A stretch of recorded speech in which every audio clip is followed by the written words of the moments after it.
Hello, everyone, and welcome back to Fan Behavior. I'm Zoe. I'm back with Hannah. What's up? What a week it's been in Formula One. Yeah. It's been really great. It's been a great week. Mm-hmm. It's I actually think the best we've experienced. yeah. Well, I was actually gonna say I've been feeling. I've been connecting very much to that Casey Musgraves song, Happy and Sad. Yeah. If anyone knows that song, it's basically about how you can feel happy and sad at the same time. Yep. And, this week we launched our merch collection with Sunday Avenue, Sunday Behavior, which we're both wearing now, and we can talk more about it in a little bit, which is so exciting. We obviously planned this week or this drop and everything way before everything else happened. And so on one hand, it's like been awesome, but then on the other hand, it's like also been maybe the worst week that we've ever had as Formula One fans. It has served as a nice distraction. Yes, but it also is a great reminder of like, it's a weird kind of full circle closing of one door, opening of another door, because like we said last week, had it not been for Daniel, we wouldn't have had the podcast and the show, and then this merch wouldn't have even happen. So it's a very interesting full circle kind of thing. But alas, we are here. Emotionally, how are you feeling? Take 1 week removed from. I'm in the anger stage of grief. Okay. Yes. So that's where I'm at. Yeah. Yeah. Like, what the hell? I definitely am. I think I was in the pre-grief stage. I was certainly in denial. Mm-hmm. Yes. Yeah. Now I think I'm just sitting. I'm simmering in the anger and frustration of it all. Yeah. What about you? Well, that's a great question. I found myself, obviously last week was clearly the sadness phase, I guess, of the experience. I think it was sort of like subconsciously, I kind of felt like, again, upon reflection, it was almost like for months I'd been gripping onto something, like trying to hold on to something so tightly. Yeah.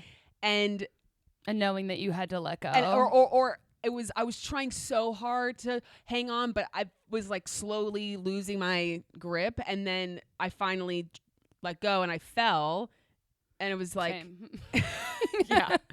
And it was, I don't know, you kind of realize how much energy you were expending trying so hard to hold on to something that you were never going to really be able to get back up on or something. I don't know if that's a weird analogy. I get it. So I feel like I've worked through those emotions. I will say there's pockets of time where I get these random moments of anger or moments of sort of what the hell is happening. And I think that's going to come, like all things with grief. It does feel like he's died. If you had no context to Formula One, you definitely thought someone died. Yes, exactly.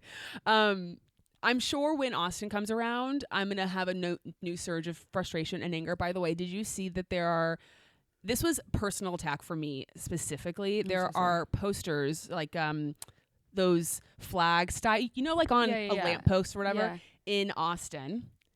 The three drivers on this poster: Lewis Hamilton, Charles Leclerc, Daniel Ricciardo. Attack. Yeah, personal and it's attack. just also so hard. Like, I feel so bad. Yeah. I always feel so bad for the marketing teams when it comes to stuff like this too, because it's like they've had this planned for months. Yes. And like, are they gonna change the flags out? Right. At this point, it's too late. Yeah. It's too late for that part of it. Now, I'm sure the stuff at the actual track, they have time to revamp and change, but it's rough. It's rough out here, guys. But yeah, so when Austin comes around, I think I probably will have a resurgence of feelings, probably end of the season when everybody else is getting their sayonara. It's like, okay, cute. Yeah. I'm also I had a realization that he isn't going to be part of Secret Santa. I know. He won't. I guess I don't know when they draw for that. I don't know when that happens. Well, it'll just default. I imagine that like Liam will get his person if they've already drawn. Yeah. Sucks. Anyway, we'll get into that more. But I do just want to let's start with a positive, which is we launched our collection, and it's been so awesome to get all of the messages from you guys who've ordered, the comments. I think I don't know, you can speak to your thoughts and feelings, but when we created this, obviously we liked it, but there's always that thought in the back of your head. Yeah. Is everybody else going to want to buy this? Totally. And I don't know, part of me was like, maybe people won't really care. And that's totally fine if you don't. Yeah. But I'm happy that people did want to buy it and purchase it. And so to those of you who have bought our stuff so far, you have, I guess when this comes out, you'll have 3 days left to purchase. Again, the pre-order closes on Wednesday, October 2nd. But yeah, do you have any feelings or? No, it's just been fun. It's also, again, it's just nice to like have it out there and we can wear it. Yeah, we can definitely. And cause there have been moments where I've like gone to get dressed or I've been wearing it at home and I'm like, oh damn, I have to change. Don't have to do that anymore. But yeah, it's fun to see the, just people be excited about it. I think for us, I feel like a lot of our listeners probably already knew about Sunday Avenue, but since we love them so much and wear so much of their stuff, especially like I can't like I just buy stuff all the time. Yeah. It's fun to be able to work with a brand that you care about and have like interested and to get potentially more eyes on them as well has been fun. Yeah, and I'm excited. I don't know if anyone, I meant to say this last week, but with a couple, with the shipments that we sent to Michaela, she loves Vrooms, and is it the Femme label now? Yes. Thank you, Tasia. Yeah. Zoe had actually gotten these like crew socks from Target that have like checkered print on them that in all different colors. So that's fun if they were in the dollar section and a big fun time to your sweatshirt. To your merch, or if you're like she got me an orange pair for papaya, you know, just a fun little add-on. Yes. Because I had talked about maybe doing a sock, but it just felt like a lot to figure out next how to collection. do a sock. Yeah, because I do like I love the Daniel Enchante sock design, but I don't know if it's like a male-female thing or if I just have particularly large calves, but they like kind of cut off my circulation. So it's like not cool. But I feel like merch socks aren't often like the crew height. Correct. And I think we should change that. I think we should as well. I also know we got a few people messaging us who are not from the States, who live elsewhere, international listeners who were like, love the collection, would love to buy it, but unfortunately shipping is too expensive. And I know that for international shipping especially, it is pricey. And unfortunately we do not control the international shipping costs. If we could change it, we would. This is kind of how it has to be for a small business to operate. So totally understand if you have to say, you know, not right now or whatever. We totally get it. And maybe hopefully there's a way in the future, maybe for a future collection or something, we can, I don't know, find a way to create a situation where it's not as expensive. I don't really know how we do that as a small there's also maybe business, and I recognize that there's like a lot of logistics involved, but like if there's multiple people who are trying to get, like, you could do like one group order and split the international shipping costs and then ship it amongst yourselves if you all live in the same city. A big yeah. But that is like the one bummer that we talked about. It's like it's great that we can ship internationally, but we can't make the shipping cost equitable for everybody because it's just small business life. So anyway, we like I said, we're very grateful, and I do think I don't believe this will be the last collection we do with Sunday Avenue or in general. We'll probably take some time to create the next thing, but certainly, and maybe it will be different pieces, might look different. I don't think we'll become like Enchante where it's just, you know, all these various collections left, right, and center. No, we have a different budget than Enchante. Yes, exactly. But anyway, thank you guys again. If you have any other questions regarding the merch for the next few days while it's still open, feel free to message us, and I will do my best to answer any of your questions. Okay. Sorry. I'm a little tired. So the obviously, like, the news of the week is that the Daniel news that he is leaving the Red Bull family. He's leaving Formula One has been official. Took a few days to actually come out. Shock, we know. But it did come out. Now, I want to just start before we get to Red Bull's post and his post and everyone else's post. There was a lot of, I feel like, backlash or questions. People were coming out in the days leading up to the official announcement, questioning why this didn't happen prior to Singapore. Mm-hmm. He deserves a better send-off. I want to just personally shout out Nico Rosberg for because I'm sure you saw it. Yeah. Yeah. He was on Sky Sports in his car, recording from his car, which is funny. I love Nico Rosberg. I know. And he really can do no wrong in my eyes. No. And again, it's the biased perception. So we're so biased, but he's a Daniel defender. He always has been. And I have to imagine that part of that has to do with the fact that he raced against Daniel in Daniel's prime when he was at his best. He probably has a view of him like, you know, he knows him at his best, so therefore Correct. He has that respect for him. But I just love Nico Rosberg. I don't know. I just wanted to personally shout him out. Yeah, agreed. He's a legend. He's a legend. Mm-hmm. And I would love him on another Sky Sports broadcast. I'd love him on this podcast. Would love it. Would love it. So anyway, if Nico Rosberg's listening, I was going to ask you, this was a question. He always listens to our podcast. Definitely does. I was going to ask you to rank, I don't know in what capacity, maybe just, I don't know, but I was thinking of Nico, Sebastian Vettel, and Kimi Räikkönen. Vibes, just on vibes. Just on vibes. I'm gonna get annihilated. Why? Because I would go Rosberg, Kimi, Vettel. Okay. On just vibes. Right. Just I actually don't think you're gonna get annihilated. Okay. For Is that pretty standard? I think people obviously they love Nico's unhinged energy. Yeah. Kimi's unhinged energy, but different. Yeah. And Sebastian Vettel is just he's a lot more stable. Well, yeah, and also stable's the wrong word, but I'm also only so I know Kimi and Nico from Drive to Survive and post F1. Yes, right. Like their post F1 yes, live. We were never around when they were racing. I never knew Sebastian Vettel in his reputation era. Yes. I only knew him in his tree hugging era. And so it's era? like Yes. And so I just don't have the full picture from like a personal standpoint to like, you know. Right. But if you're asking who would you rather have, Sebastian Vettel is obviously the person that you're going to have a heartfelt, emotional connection with him. You're going to have a good conversation. He's like seems like the nicest guy and everything. But in terms of unhinged vibes, I think that is the correct order. Kimi potentially could be more situational, I imagine.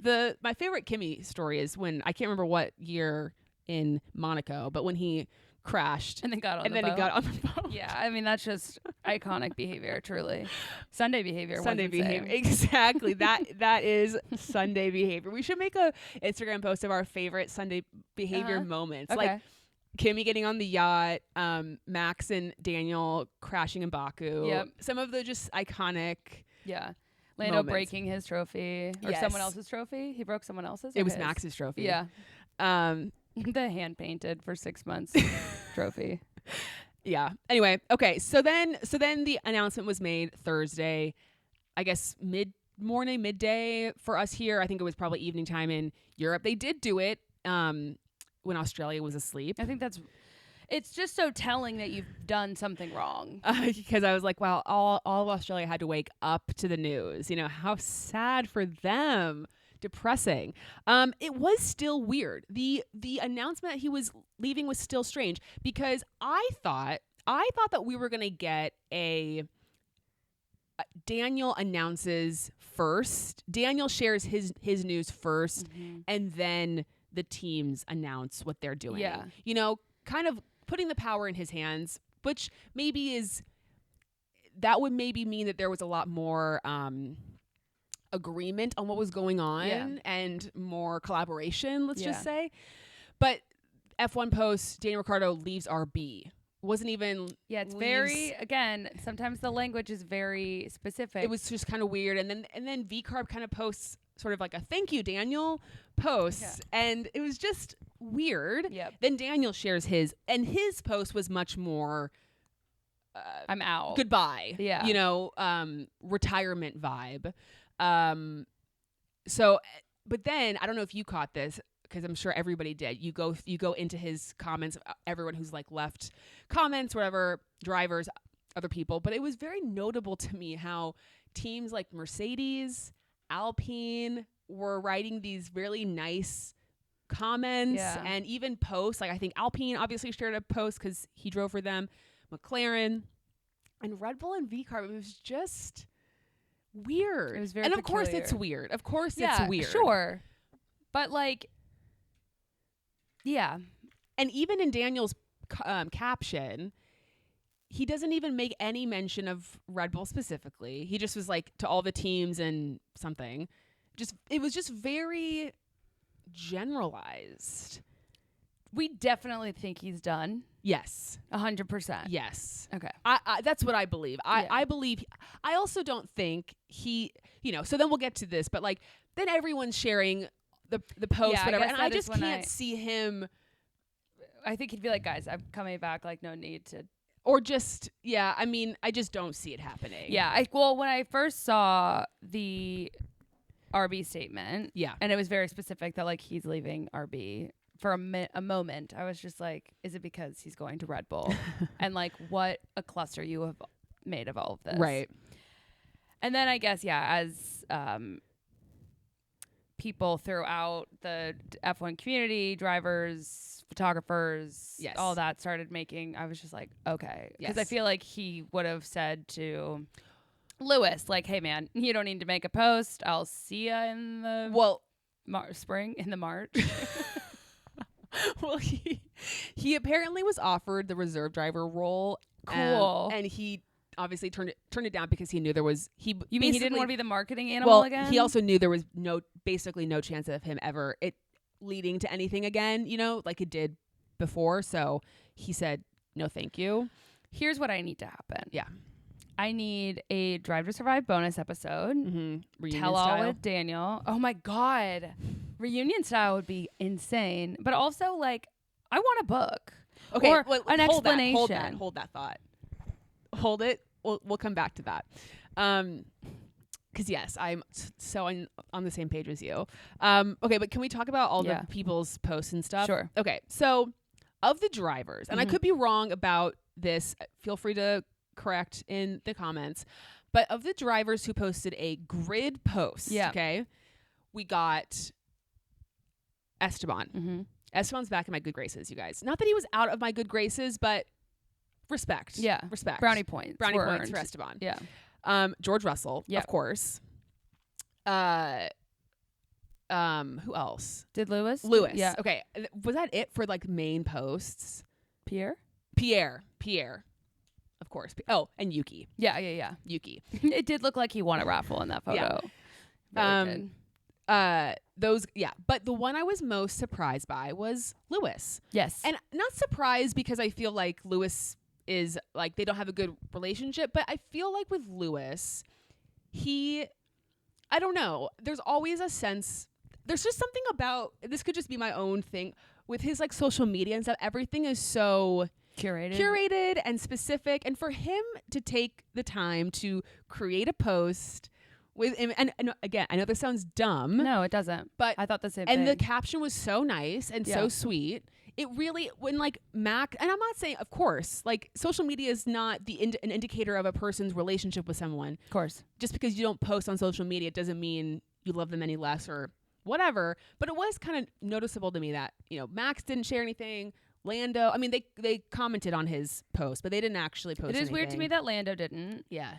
Max doesn't run his own social. Yeah. So that feels less weird. Yeah. It feels more intentional. Yeah. And then there were a couple, like I think Checo, Charles, Carlos. They threw him a story post. They did a story. I did see Carlos's story post. I was like, neat. Yeah. Way to jump on the bandwagon. Yeah. But I just was very touched by Lewis's post. Yeah. I don't know. I think it says a lot about Daniel that Lewis took that time to do that. I also think he's very intentional about when he's vocal about a driver. Well, a wrongdoing. And I think, I don't know, it just kind of seems, because it does seem like something that he would maybe not comment on if he felt like it was the right thing to have happened. I don't know. To me, it signaled more than just his support for Daniel. Oh, okay. But I love reading too much into very simple things. Same. And it also just made me sad, too, that I wasn't a fan when they were on a podium doing a shoey together. That made me sad. Yeah. Because what an iconic moment. Yeah. Did Cyril post about it? I don't know. I didn't check. Zach Brown did. Sure. Christian did. Well, you'd hope. I don't know who else did. But yeah. But anyway, but what I was going to say is, and then you have all the journalists, all the photographer. I mean, genuinely everyone who I feel like had even just one interaction. There were people who were like, I worked with him one time on this one photo shoot. Every story was so positive and so kind and so, you can tell every person that had an interaction with him left, it really stuck with them. Yeah. And like, it really like, they remembered it clearly. And positively. And that just, as we joked about before, if you didn't know what was going on in Formula One, you would think someone had passed away. Yeah. But I feel like this is kind of one of those situations where and I have to imagine, I don't know if Daniel, well, I kind of don't think he's reading anything right now. I hope somebody in his life is like aggregating curating all of them, these posts and keeping them so that when he is ready, he can read them, or if he wants to. But there's something really nice about seeing how people feel about you while you're still around to actually read what people think of you. And I was also going to say too, because I feel like we have gotten, we get a lot of messages from people who meet F1 drivers either race weekends or out and about wherever in the world, New York or Monaco or wherever. And, I'll just say, like, not every story we receive is always positive. Correct. And not that they're, like, crazy, scandalous things. It's just, and I also don't hold these stories against these drivers. But there's been some maybe not so always, great interactions. Not so great. Yeah. And I'm not saying that Daniel there hasn't been fans who haven't had bad interactions with Daniel, but from our experience, every single time anyone has ever messaged us about meeting Daniel, whether it's at a race or somewhere else, LA, New York, somewhere, always incredibly positive. Yeah. He spent all this time with us. He asked about us. He, was so nice. He was so kind. He made me feel less nervous, blah, blah, blah, blah. And I feel like you shouldn't be judged based off of one bad interaction, but like you should be judged based off of the sum of the content of your character. Yeah, and over time. Do you like the quote? No. Martin Luther King. Oh, Jr. I don't remember that was his quote. I'm sorry. I have a dream. I do know the speech. I mean, I've heard of it. Well, that's where the quote was from.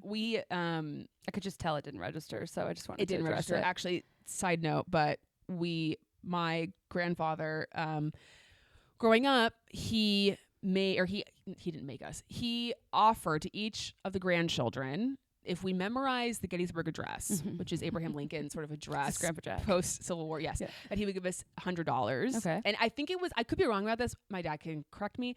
I think he also liked the I Have a Dream speech, and I think it was maybe between the two, but the Gettysburg Address is a lot shorter. Sure. Anyway, so I would have known that quote had he chosen that one. But now I know 7 years ago. Got it. Our fathers brought forth on this continent. We believe you. A new nation. We believe you. I did get the $100 though.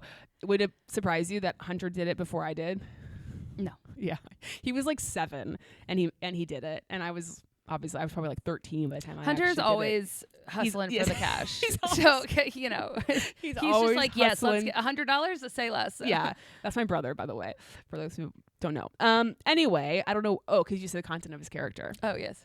Yeah. So anyway, very clear, Daniel, very beloved. Yeah. Will be dearly missed in the paddock, just on vibes, energy, character alone. There is no one quite like him. Where is he currently in the world? Did we know? Did he He's go back? in Australia. Yeah, okay. I saw some pictures. I don't know if you saw like pictures of people that took of pictures that people took of him, which I'm sort of like, okay, everyone, let's Maybe chill. not the best. But a picture of him on the plane going to, I'll see if I can find it because I think Aaron sent it. Yeah. It's actually very cute. He's very happy.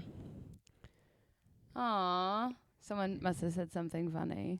So I think he's in This Australia. plane looks weird and creepy. Well, it's from Singapore to Perth. Okay. So it's probably not like a super big plane. Okay. It's not that far of a flight. But anyway, so I think he's there. That's the other thing I think people are worried about. Worried, I say in quotes, is that, you know, he's one of those people who like when he's around, but he also just kind of will go off the grid. He's not someone who shares a lot of his life. He's the most, I know we used to talk about this, but he is Harry Styles. If we're going to give him, and because he is the nicest, when he's public, he will give you as much of himself as he's like able to. Yeah. And then he literally just goes dark. Yeah. He does share more than Harry Styles. Sure. And he'll reveal more, post more of his life. And Yeah. But still, it's kind of this like when I'm here, I'm here. When I'm not, he's you not, don't even have an inkling he's not of where keeping tab. Like you don't know what he's eating for dinner. Right. You know, which is fine. I don't need to know. But I'd be curious. I'm just kidding. I mean, sure, I'd watch it if he posted it. But yeah. But I think people are like, oh, now we're just never going to see Daniel ever again. He's just going to disappear. Oh, I don't think and, that's yeah. it. And listen, I think he is probably going to be super low key for the next, probably till the end of the year. Yeah. I have to imagine that he is obviously like, he's kind of grieving this life he lived for such a long time. He's having to like figure out who he is as this new person. Yeah, I mean, any athlete that retires, whether by choice or by force, goes through this like, well, who am I now? Yes. What do I do now? Yes. And so I feel like he'll spend a lot of time with his friends, his family, like just doing things that he enjoys. I wouldn't be surprised if we see him in Buffalo going to a Bills game, So you know, true. that kind of stuff. But I think he'll probably be pretty low key for the rest of the year, as he should be. And then I do feel like, and we'll get to this, but I do think next year onwards, I don't think he's gonna be in our lives 24 weekends out of the year like he has been.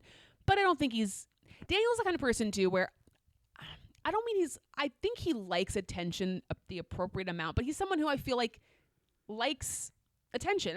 I mean that positively. Yeah. But then he also I think he needs a bit of the attention to then have the like quiet life that he also likes. You know what I'm saying? Totally. Okay. Anyway, I just like keep picturing him doing like the post-race interviews and it just being like so unhinged. Yes. And like him interviewing Lando and just like taking the piss out of the whole thing. And it'd be fun. I'm looking forward to that. Yes. So then obviously they announced Liam Lawson after they dropped the Daniel news. Liam Lawson. Imagine if they just brought in someone totally random. I know. And also, as we said last week, I do feel for Liam. Oh, of course. This is terrible. Terrible. Yeah. Terrible. Yeah. It's tough. And not only is it just terrible in terms of the like how everyone feels about how Daniel was treated, but also the pressure is so intense because there's going to be such a microscope on you and how you perform. Yeah. Because, and we'll get to this, but so much sort of hinges on your performance. And if you don't live up to it, everyone's going to be like, why did they make this change? You know, there's just a lot he has to live up to. And that's not fair because I know he's kind of not technically a rookie, but he is a rookie. I mean, he only raced 5 times. Well, and it's kind of, I've made this analogy before, but it's kind of like the La La Land award-winning thing again, where it's like, just kidding, you didn't win. It's like Liam's lifelong dream is coming true. Right. And Daniel's lifelong dream is ending. Right. And no one is getting the proper send-off / welcome that they deserve. That's just, it just sucks genuinely for both sides. Yes. It's really difficult because I think even if they waited and made this announcement and said Austin will be, gave everyone time to understand Austin is Daniel's last race, whatever, or even like before Singapore, but like allowed everyone to understand and that Daniel could celebrate. We were all in on it. He has a exit, and then everyone's sort of able to like have some closure Yes. and then allow Liam in Yes. as open arms as they can. Yes. But that's not how it went down. Certainly not. So I think there's been a lot of questions about why now. Why this sperm? Yeah, if you know, you know. I can't tell you how many times a day I think I about know. saying it that way. I Like, know. why now? And I'm like, why this sperm? Exactly. So, anyway. I think people are like, why did it have to happen after Singapore? Why did they have to make this change mid-season? Because there has been a lot of articles written and stuff written about how, and we said this last week, this has nothing to do with Daniel performing so poorly this season that they have to make this mid-season switch because otherwise V-Carb is at risk of losing. Yes, will Haas maybe pass them in the constructors? Maybe. Then they're getting 7th instead of 6th. Is that a huge deal? Not so much. No. It's not because of this season's performance compared to Yuki. It all has to do with the larger Red Bull dilemma that they find themselves in. And I think right now Red Bull is clearly, they are unsure about Checo for the future, and also they're unsure about Max. Yeah. They need to see how Liam does compared to Yuki, because if Liam just kills it and crushes Yuki, then potentially they could put Liam into the Red Bull next. And if they feel like Checo hasn't done enough, then they could replace him. Or they're giving Liam time to sort of find himself should there be a situation next season. Yeah. It's all about the bigger Red Bull team rather than V-Carb. The thing that I will find the most interesting is, what if, once again, Yuki beats Liam? Will they ever give Yuki a chance? No. And it's crazy. I mean, Yuki beats Nick DeVries. I'm happy to be wrong. I know. But I don't think so. I agree with you. But Yuki beats Nick. Okay, it's not good enough. We bring in Daniel. Okay, Yuki beats Daniel. Now, again, I think, even though, yes, points say differently, I don't necessarily know it's been some sort of like demolishing, especially in the last handful of months. We've talked about this. But if Yuki again comes in and beats Liam, it's like, what more does he have to do? Correct. Not complain about his tires on the radio? Like, I don't know. It's so stupid. Yeah. So anyway, so that's going to be interesting. Or what happens if Liam is fine? He's not terrible, but he's fine, and Checo continues to be not doing as well. Then they're just in this weird, it's just very clear there's just kind of no, they found themselves in a bit of a mess. It's a bit of a mess. And it's a tough fiscal year for them. And I also think, as I said earlier, with the Logan Franco situation, I feel like there was some people, I don't think, obviously not to the extent with the Daniel thing, but there were people who were upset about Logan being dropped mid-season, and especially the fact they were like, why would you replace him with a rookie? What's the point? But Franco has come in and proved why. And no one's asking the question anymore. Everyone's like, totally, James is a genius. This is smart. Completely quieted that noise. Yeah. So if Liam comes in and crushes it, fine. I think people will still be upset by how Daniel was let go and the way that it went down. But I think people will be able to be like, okay, it was the right decision ultimately. But if he doesn't, I know.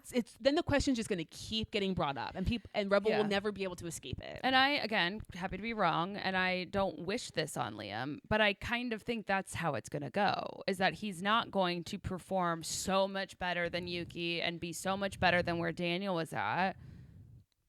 Yeah. And so everyone's going to be like, and that's the other thing. Last season, he was fine. He was good. He was good, but he wasn't, from my perspective, he wasn't blowing the roof off of the place. And I feel like this season we are seeing rookies who are really doing extremely well.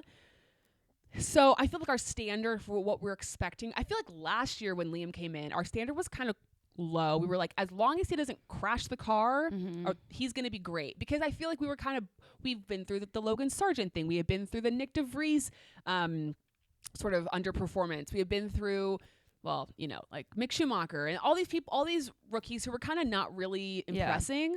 But now we've seen a handful, Ollie, Kimmy, whoever, who have done really well, that I don't think we're going to stand for someone who's just fine. Yeah. Which and is not fair either. No, agreed. And you know how I don't know who they are, but there's like this thing that you're not supposed to have multiple big life events Yes. in the same year. Yes. So you shouldn't get married and buy a house, or you Yes. shouldn't get a new job and whatever. Have a it's baby. It's just too much unsettled. Yes. And I just, from the outside looking in, with the amount of information we have, they're making too many life decisions is a great point, Hannah. with everything that's going on.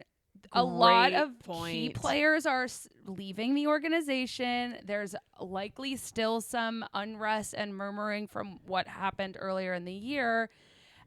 And it's maybe wasn't the right time to make such a large decision. Yeah. And yet, here we are.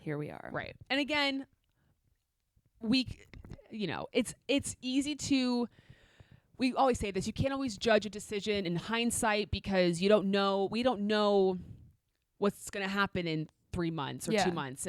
And so it's complicated to fully judge it because a lot of things could happen. I will just say too, I've been noticing a lot of negativity on social media, which weird. I did Red Bull handle all of this the right way? They didn't. No. I think anyone would agree it wasn't handled the best way. But I've been seeing so many people sending really bad, hateful things to people that work within Red Bull, like the organization, That's gross. Here's the thing, like these decisions that happen within Red Bull, they are made by a handful of people at the very, very top, okay? And the sponsors have a very big input, I would imagine. And some, like, I would also think that there's certain decisions that have been made that are out of a lot of the people's hands. But there are, for a team like Red Bull, thousands of people that work at this organization who are just doing their job, who are trying to provide the best for their team and their, drivers and everybody.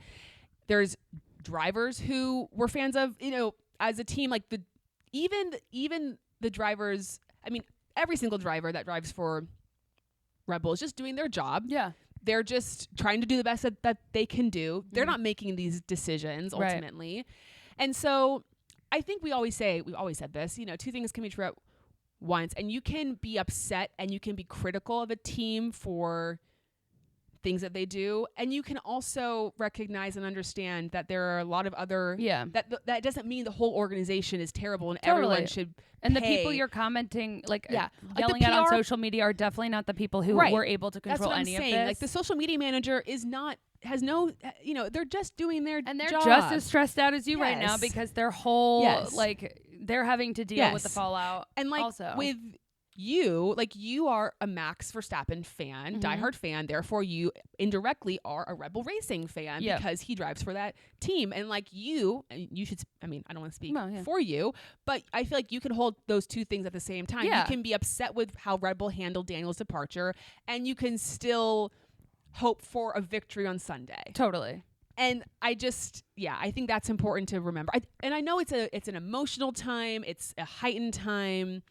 All those things are true. Yeah. But and I also I don't think that I don't know how much of the helmet Christian behind the scenes stuff is part of this decision. I don't know how in agreement Christian actually was. We'll never probably really know why this happened when it did. Yes. But I also think that I don't think that the people who did make this decision would disagree that it wasn't handled well. Right. My assumption is that their hands were tied when it came to timing and everything. Yes. Because it really does seem like Daniel found out on Sunday. Yeah.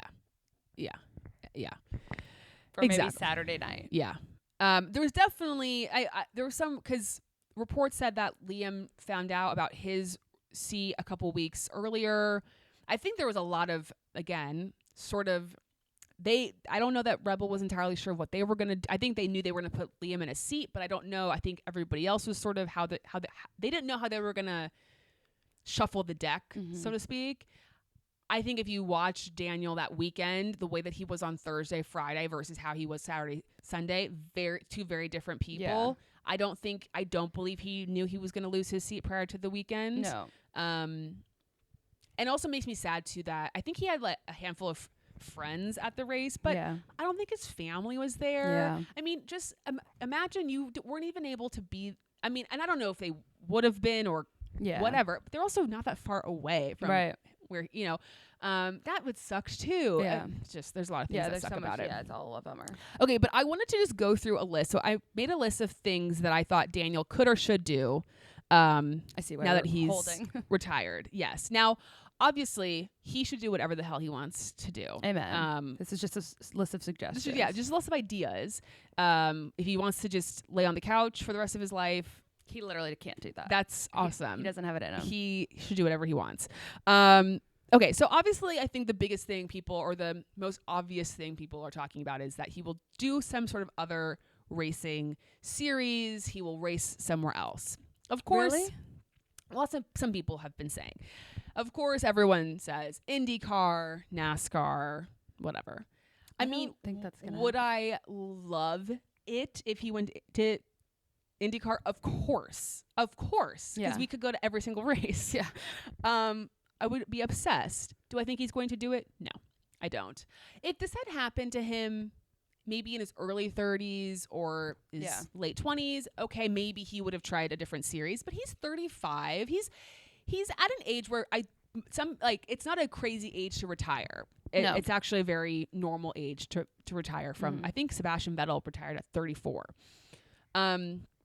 So it's not crazy for him to retire. And he's also the kind of person, I feel like, who wouldn't do another series unless he really felt like He'll he could crush dominate. it. Yeah. Yeah. And I just don't see it. He's No. talked about how he's scared of ovals. Yeah. There's the Triple Crown in motorsport, which is when you win Monaco F1, you win Le Mans, and the Indy 500. And so people are like, go for the Triple Crown. He's just never going to do the Indy 500. Yeah, if he's afraid of ovals, Yeah, it's he's just not never going to do it. I mean, I would, again, love to be proven wrong, Yeah, but I just sure. don't see it happening. Now, some people have suggested he do like endurance racing, like Le Mans. I think that's more likely because he could do kind of more one-off situations. And I wouldn't be surprised if he does some one-off racing here and there. I just don't think he's going to join a racing series full-time. No, but we'll see. Again, if we found out he was racing, imagine if he goes to Arrow McLaren. I actually had thought about that, but Zach Brown, apparently when he left McLaren originally, Zach Brown offered him an IndyCar seat and he was like, no. But I do wonder what Daniel's relationship is going to be like with Red Bull going forward. Will he do an ambassador style role, or will he be an ambassador for a different team? yeah. Or will he just be like team neutral and just an Yeah. F1 guy? Anyway, so I think he might do a little bit of racing, but I don't think he's going to do anything crazy. Now, this is what I really want to see happen. Okay. So we know how successful New Heights is. Yeah. And just the vibes of New Heights. Mm-hmm. I would like Daniel to do a New Heights style-esque podcast with Scotty James. Okay. Brilliant. They're obviously not biologically related brothers, but they are very close to each other. Yeah. They match each other's vibe. Mm-hmm. They're funny. They have a great time. Yeah. That whole thing. And they could do it. If you've listened to New Heights, they'll talk about news going on, what they've been up to in their life during the football season. They'll recap some of the football games. Yeah, They'll talk some about highlights. storylines. They'll answer fan questions. They're not an interview show necessarily, but they will have guests on every once in a while. Mm-hmm. I think that is exactly what they should do. Next season, they could recap F1 races. They can kind of talk about them if they're happening, but they're not going to be a Formula 1 recap show. It's just a part of the show.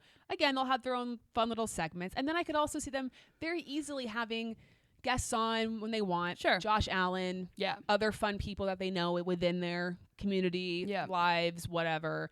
Scotty can talk about snowboarding and that whole world.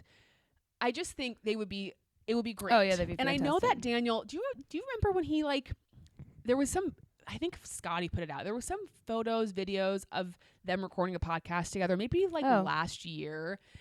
It seemed like they were starting like their they were doing a own? podcast, Oh, and then it was, I think, and then I think Daniel was maybe asked about it. He said something to the effect of like, yeah, we tried it, but we realized it wasn't the right time or something, and they like kind of canned it. Mm. But bring it back. Yeah. And potentially Dax Shepard should get them under the armchair umbrella. You know, I love that. Yeah. So that's something that I feel like is very, I think it works well for them because it can show their personality. They can have fun. Obviously, we know Daniel would be more of the Travis Kelce. Yeah. Scotty would be more of the Jason, keeping it a little bit more on the rails, Yeah, you know, keeping it going. But anyway, that's the first thing, or that's the like thing I feel like he could definitely do. I also could see him doing some sort of well, we know he's executive producing that new Hulu Formula One show, which I feel like that doesn't take up a ton of his time. Oh, I could be wrong. I have no idea. He should do some sort of TV show. Like, do you remember that Zac Efron show? I don't remember what it was called. It was like Down to Earth. Yeah, but he was like going on adventures and stuff. Yeah. Yeah. And he like did the Blue Lagoon in Iceland. Yeah. And, like, they just did a bunch of stuff. I don't really remember what he did or what happened. I feel like there was like a water sommelier involved. That could be totally something totally else. So I was thinking, you know, he obviously has a good relationship with Netflix, given Drive to Survive. He should do some sort of like a Life of Sheckler, but some sort of a not so reality based, but kind of like Daniel off on the road, you know, doing things on the road again. I'm not sure what those things would be, but where he's kind of the host, but it's him doing activities and meeting people, and I feel like he'd be very good at that. You know, like a 6-episode series, maybe him and Dax again. They could be adventure buddies. I like that, going off and doing things.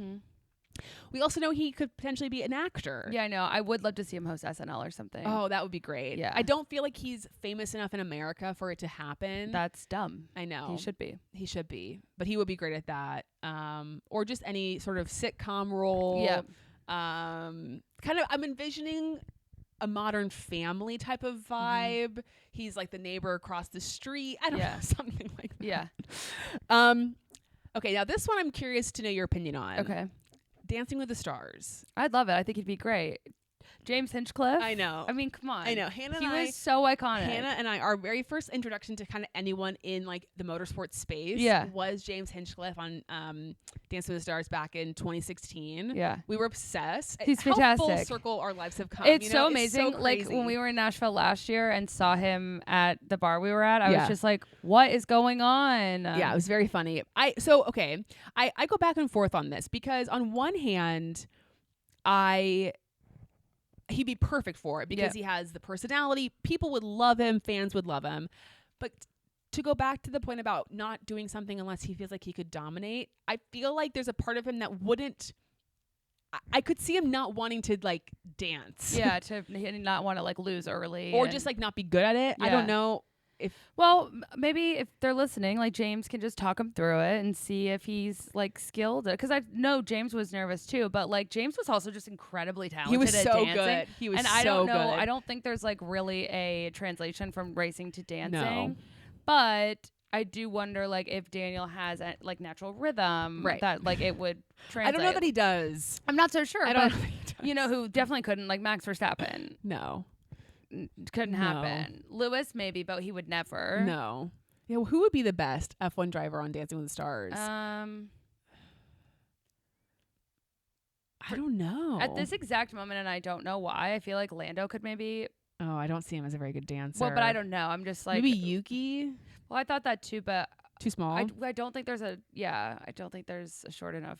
They could potentially find someone. Who knows? Anyway. Yeah. So I just think he'd be perfect for it. I feel like he could if he wanted to go on it, he could get on it. Absolutely. But that wouldn't be until next year anyway.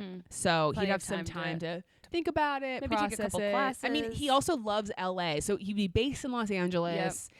It's kind of a no-brainer, but yeah, I mean, I think he could just like maybe take a ballroom class or two, like privately, obviously, and just see if he's any good, and then give it a whirl. I mean, Bobby Bones won because people just loved him. So right, I know, but that's what I'm saying. I don't think Daniel would want to be in a situation where he wins just because people love him and not because he's good enough to win. Sure, that's the thing. Okay, to your point about that you said before, write a book.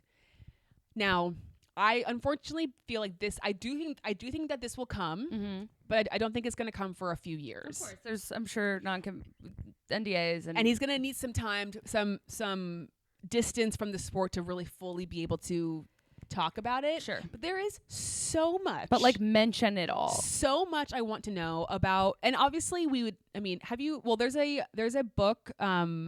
There's a memoir by the tennis player Andre Agassi called Open. That's this really, really good memoir. It's obviously like there's a ghostwriter, and it's written by this guy who's a good writer. I can't remember his name, but it's a great memoir. I read it, and I wasn't like an Andre Agassi fan, but it was very revealing. It was very honest. He talked about all these, like kind of not scandalous. I guess they were scandalous moments of his life.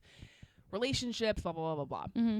And I feel like Daniel could really divulge. I mean, obviously he would talk about his childhood, getting into the sport, but then you have the whole what happened with Red Bull at the end of his relationship the first time. Yeah.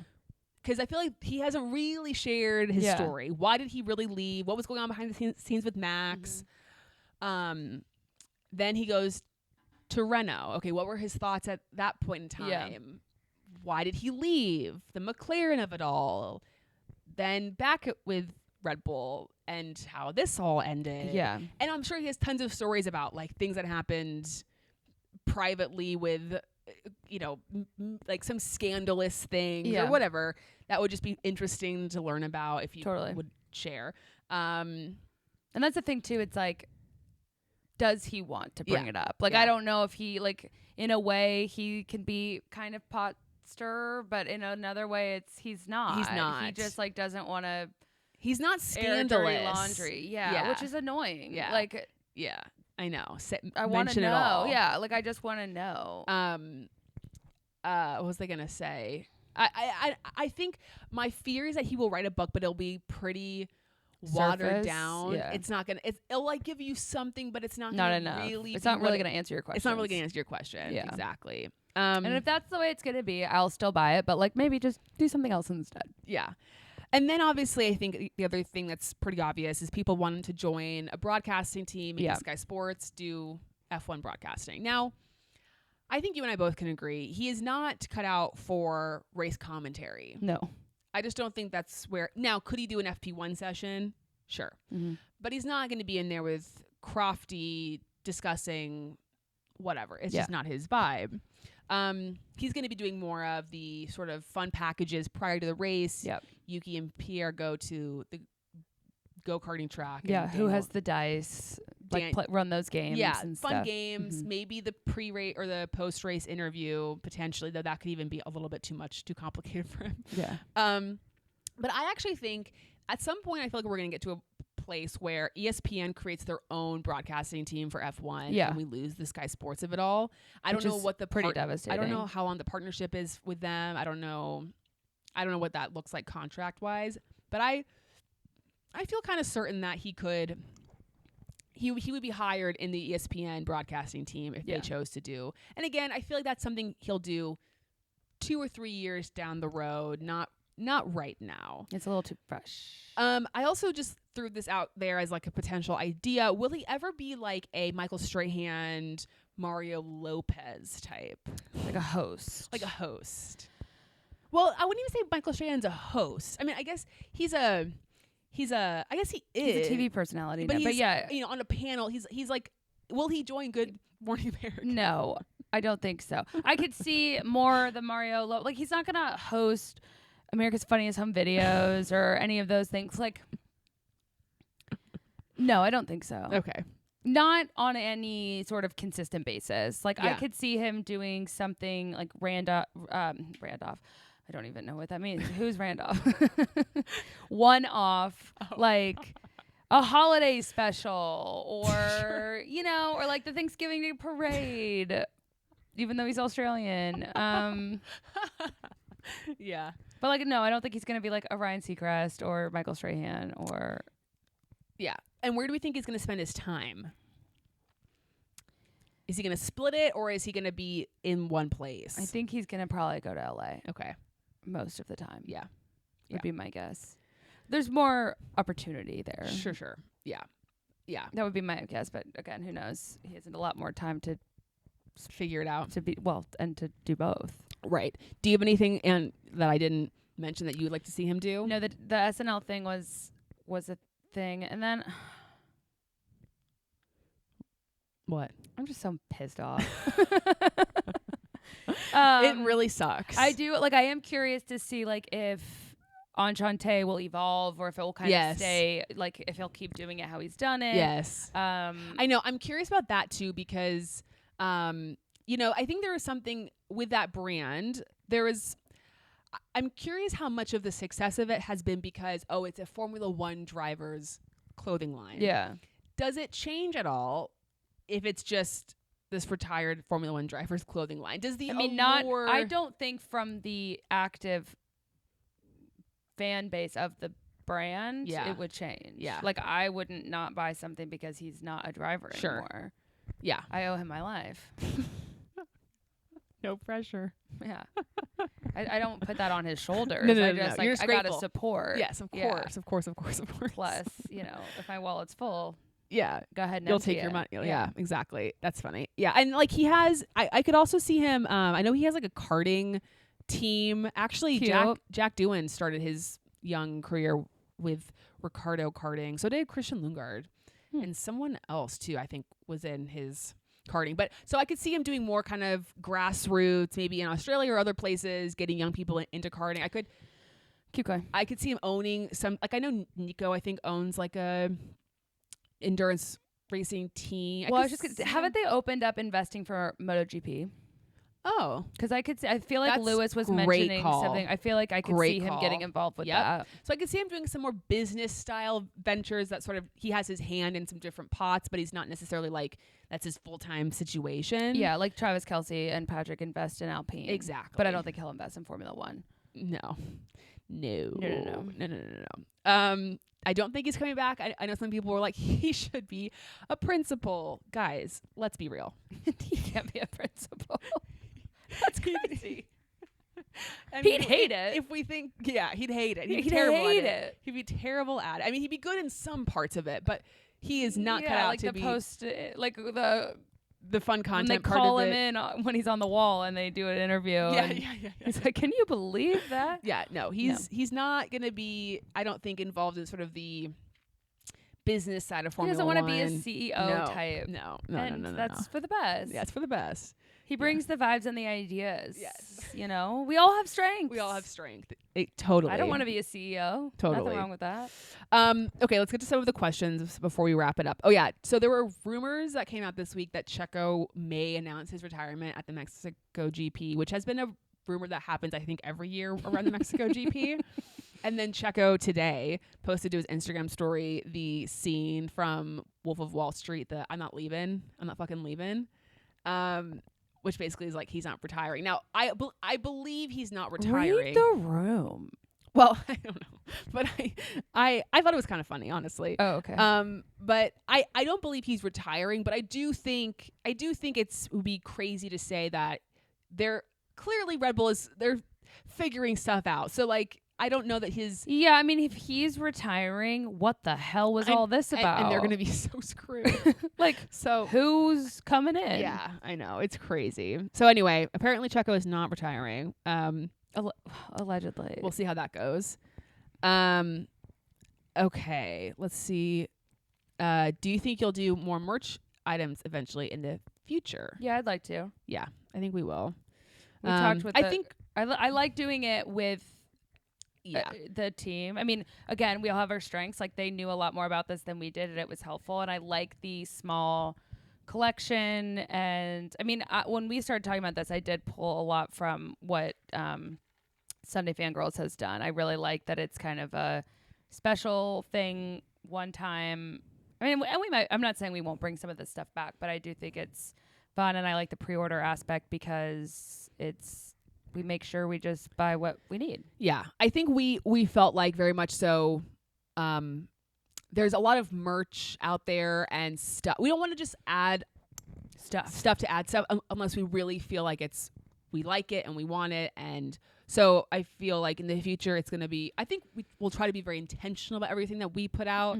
And yeah. So yeah, if there's like items that you particularly like when you like see them in merch collections, like one of the things I had thought about, I just didn't know if we'd find a manufacturer for like how it all works, but like pins for your jackets or your crossbodies and stuff like that, or socks, different style hats, stuff like that. So if you think of anything, okay, feel free to share. A lot of questions were, why couldn't RB wait until after Austin, or why did RB wait to announce it if they knew? So I think the first thing is they waited until, well, why they did it now is because, or didn't do it after Austin, is because immediately after Austin is Mexico. It's a double. Actually, I think it's a triple header. I think it goes. Yeah. Maybe not. No, it's not. I think it's a double header. Oh, maybe it is triple header with Brazil. Yeah, it is. Yeah, you're right. I'm almost certain. Because I think there's another. And triple I don't header. know a lot of things. No, like I think this season also. Then I think it's 2 triple headers in a row, or like week off. So I was like, what is? We don't know. Whatever. But they weren't gonna put Liam. They weren't gonna make Liam come in with like 4 days in between. They wanted to do it during this break where they could give him time to probably do sim work and just get himself prepared. Honestly, so that's I think why they did it after Singapore. And then why couldn't they announce it before Singapore? I think it has to do a lot with sponsors and making sure that the sponsor, like the content was fulfilled for all the sponsors, that they were able to put out what they had needed to put out. I think I really believe that's why they waited so long. You know, people felt like they did they rushed the denim livery because there was like probably contractual obligations with Daniel in that livery. I just have so many things that I can't say. I know. So I know. It's better that we move on from this question. Okay. But it makes sense what you just said. Do you think Yuki has proven himself to get a shot at the Red Bull? I mean, yes, but I don't want Yuki to go to Red Bull. I think it will actually crush his spirit. I just want to see it. I want to see it. Okay, but we've seen drivers we like go through that. I know, and it's not good for them. I think he's in purgatory. I don't see the benefit of him. If he doesn't ever get there, then I don't see where he goes from here. I feel you might as well just try it. That's all. I just want to see it. Now, could Red Bull handle having Max and Yuki at the same time? Which one is it, Christian or Helmut that likes Yuki? Hard to say, honestly. I feel like Helmut kind of flip-flops on Yuki. Sometimes he loves him, sometimes he hates him. And Christian, I think Christian's the one that is like, Yuki is not getting the Red Bull. Mm-hmm. I need to move on questions. Okay. Okay. I'm really doing a good job of biting my tongue, but we have to. Okay. I don't want you to have to do a lot of editing. Have you recovered from the news about Daniel? For now, in this particular moment, I'm doing okay. I'm really irritated, but yeah, I think we answered most of the other questions. Yeah, it's gonna fluctuate, and that's allowed to happen. That's how grief works. Here's a good one. Now that we know we're going to have at least 4 rookies, who do you think is going to do the best? So we've got Kimi, Antonelli, Jack Doohan, Ollie, Liam, for sure. Kimi? I mean, it's a little unfair because Kimi's gonna have the best car. Yeah. What I will say, yes, I'm very sad. Franco, I know. Literally, get that man a seat. I know. Get that man a seat. What happens if he's better than Carlos? Better than Liam? Like, will VCAR potentially? Yes. Would they ever consider? What do you mean? Yes, they absolutely would. I don't know what Audi's doing. Hello. Oh yeah. Hello. He's right there, and I know that people talked about that Valtteri might, and I like Valtteri, but like. I don't see why. I think he would be excellent for that team because you have Nico, who's an experienced driver who could really pass down the wisdom, whatever. He's great. Yeah. I know. That will make me pissed if he doesn't get a seat. Yeah. Like, what more does this guy have to do? Yeah. And I just like, what's going on with whatever the team is, the green one, like yeah, right, thank you. But it's like, what's happening? I don't know. And I guess like we're not oh my god, we're not privy to the conversations. Yeah, and like it's not like they owe us anything. No. But like, come on. I know. Because I just want to know what's happening with everybody. I know. I think they'll announce that soon. We still don't know right now whose seat Nico's taking. Correct. Technically. But I think it's pretty clear. Well, sure, but nothing's really clear. Yeah, nothing's really clear. I think Kimmy will be I think Kimmy has the best future. I think Kimmy is going to be, potentially future world champion, all those things. The one I'm honestly worried about is Jack Doohan. I know. I'm a little worried about him, but I will say we did get a question asking who is now, because, now that Daniel's gone, how does my top 3 look? Oh, sure. I think I mentioned last week that Charlotte Claire has been promoted. Mm-hmm. He's now my new elite employee. Wow. Congratulations, Chuck. Yep. He's P1. Obviously, Lewis is P2. And then it's a tough call between Oscar and Yuki, but I just, to our point earlier, I don't need to get too emotionally attached to the future of Yuki because God knows. So I'm going to say Oscar is number 3. And I feel like it's fair. Aussie out, Aussie in. Yeah, that makes sense. And he hasn't earned P1. He hasn't earned P1. And Jack, I think as well, we've lost an Aussie, but we're going to gain another Aussie next year. Mm-hmm. And so he has my full support. But I don't know. He's the one I'm like, and he's the one we haven't really seen much of. We've seen Ollie. We've seen Liam. I think Ollie will do well. Yeah, I think so. And I'm also glad, because you've brought this up before, but Alpine doesn't have, he's coming into a situation that, there's not a huge amount of pressure on him. Yes, because there's only so much he can do with what's been given to them. And also they've had real turmoil as well. Correct. That I don't think they're going to be wanting to completely dismantle. And I don't know, this may be a stretch, but if you can catch a football from Patrick Mahomes, I feel like you can do anything. You'll have a great rookie year. Yes. Just a thought. Just a thought. So hope all the rookies do well, honestly. And, the other thing I want to just end on, unless you have anything else you want to say. My brain's pretty floaty at the moment. The thing I want to say is, it's been a heavy last couple of weeks, obviously, for us, for I'm sure all of you. Maybe you don't care about Daniel and it hasn't been that bad for you, but congratulations. That's awesome. Yeah. But I want to get back to the fun of Formula One, and I want to get back to the silliness and the laughter and just those vibes, because at the end of the day, it's a sport. Yeah, it's not that serious. Right. I think we can all have fun with it. I think it's okay that we felt our emotions, and we'll feel those emotions for a very long time. Yeah, but let's have fun again. Yeah, absolutely. Make F1 fun again. Okay. And so that's my focus going forward, is that we're gonna have fun. I love that. And honestly, in a lot of ways, I am relieved for you that you'll be in a much more calm place. I will 100% be better, I think. Because it will be, knows? Really, I think your stress will only come on game days now. Yes. Instead of just this lingering, looming, what's going to happen to my friend Daniel. Yes. We already know. And it wasn't great. But it can only go up from here, maybe, question mark. That's so true. Maybe, question mark. Wait, we didn't figure out what we want to do next week. Do we want to do the Drive to Survive thing, or do we want to figure that out and offline? Or it'd be great, because I don't even really know what's going on. Okay. So TBD on next week's episode, but I'm sure we'll come up with something and we'll figure it out. So it'll be great for all involved. I do like the Drive to Survive idea, though. But yeah, we'll let you know on the Instagrams. Yeah. Well, should I? Go ahead. Okay, so the idea that we had was that we would pick a random Drive to Survive episode, 1 or 2, I'm not even sure, and we'll both watch it, obviously, and then you all can watch it. And then next week on the podcast, we will recap the episode, and divulge, talk about it, whatever, just kind of reflect, because it could be an episode from 2019 or something, and just laugh and have fun, and it's something to do during this weird break. Is it too painful to watch the first episode ever? Probably. Okay. I'd rather not. Oh my God. When that Spotify episode popped out, I was sweating. That's crazy. Oh, that's so crazy. Stressful. So anyway, I think we will probably do that. We'll let you know on social media.